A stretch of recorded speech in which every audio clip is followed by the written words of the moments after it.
কলকাতা শহর কে না চেনে বলুন? হ্যাঁ, আমাদের সকলের প্রিয় শহর, অনুভূতির শহর। যে শহরে জন্ম নিয়েছিলেন কবিগুরু রবীন্দ্রনাথ ঠাকুর, যে শহরটা আমাদের সকলের প্রিয়, যে শহরটা প্রাণের শহর। মুনি ঋষি থেকে শুরু করে কত বড় বড় মানুষের জন্ম বলুন তো এখানে।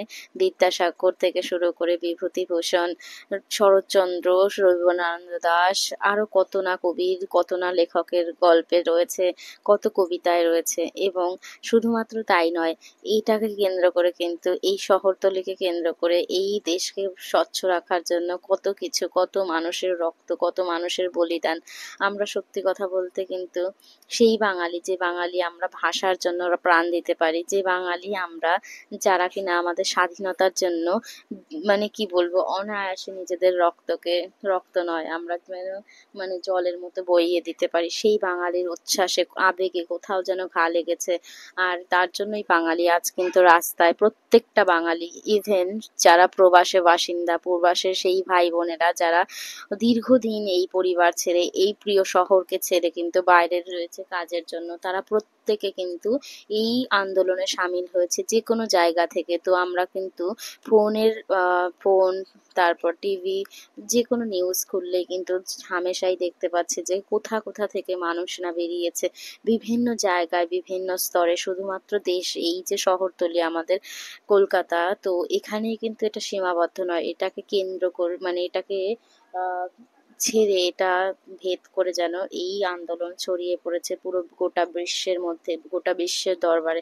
পুরো গোটা বিশ্ব তাকিয়ে আছে এই জাস্টিসের জন্য। কিন্তু তারপরেও প্রশাসনের এই যে প্রহসন করা, যে মানে কি বলবো ইয়েগুলো আমরা পেলাম, সেগুলো পেয়ে কিন্তু আমরা সবাই কি বলবো আশাহত। ডাক্তারদের নিরন্তর যে মিছিল মিটিং তাদেরটা চলছে যেরকম, পাশাপাশি আমরা সাধারণ আমজনতা আমরাও কিন্তু তাদের পাশে আছি এবং কাঁধে কাঁধ মিলিয়ে চেষ্টা করছি তাদের সাথে সমানভাবে তাদের সাহায্য করতে বা তাদের পাশে দাঁড়াতে।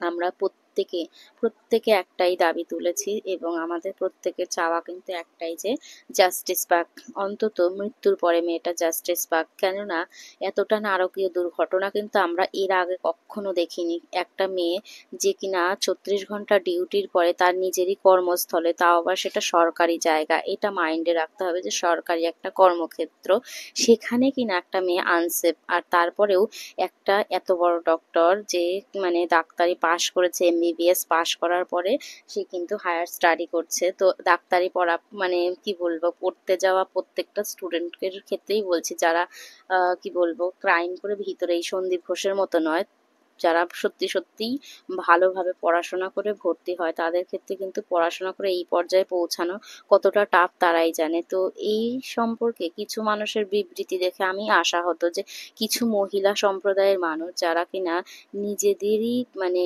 এমন এমন কথা বলছে যে রেপ টেপ তো সব জায়গায় হয়, বাংলার মতো এরকম গর্জন কোথাও হয় না, এরকম আরো নানাবিধ ঘটনার কথা শুনতে পাচ্ছি, আরো অনেক কিছু।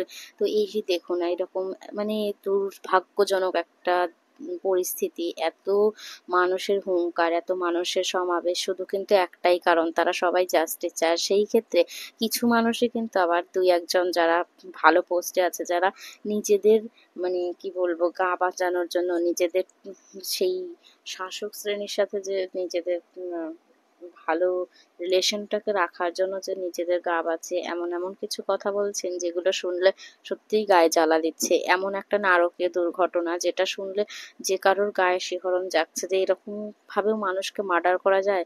মানে এতটা কষ্ট দিয়ে মার্ডার করেছে, যেটা মানে ভাবলেও কান্না পাচ্ছে, যে এতটা খারাপ মানে এতটা নির্মম ভাবে মানুষ মানুষকে মারতে পারে।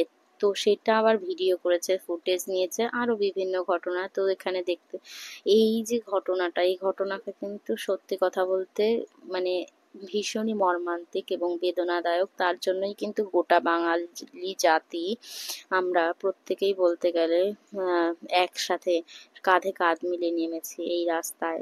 দেখতেই পাচ্ছেন কলকাতার সেই রাজপথ, যেই রাজপথে কিন্তু এঁকে দেওয়া হয়েছে সেই বিজয় মিছিলের তিলক, যেখানে প্রত্যেকটা জায়গায় লেখা রয়েছে সেই বিচার, আমরা বিচারের দাবি।